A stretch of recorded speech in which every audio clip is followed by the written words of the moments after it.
Hello guys, welcome back. So iba-vlog natin ngayon is ang NSR PGM4 naka dry clutch 2-stroke 250cc na Honda. So this is imported from Japan. Ayan po.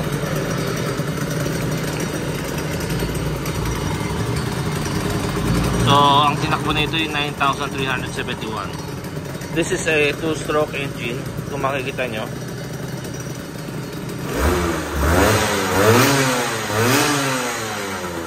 So, mausok siya. Kasi 2-stroke. Mangangamoy tricycle ka. Okay, this is a Pro Arm.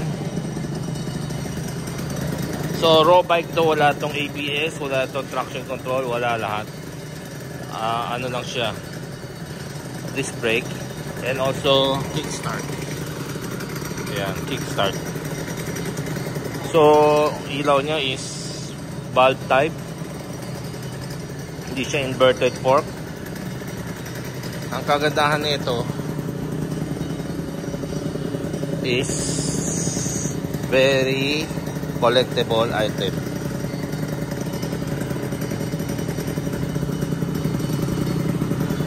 Okay, very collectible items. Lalo na itong kulay nito. Okay. So, aftermarket na yung tambucho niya. That is Dogfight. Japan din yan. JDM. Okay, so that's it. May question kayo, comment na lang down below. Yung mga gusto sa mga ganitong mga content, subscribe kayo. So meron pala siyang choke dito. Choke kasi lumang bike siya. Passing light and high-low. Susina. And yung susi niya is card type. Card type siya. Okay.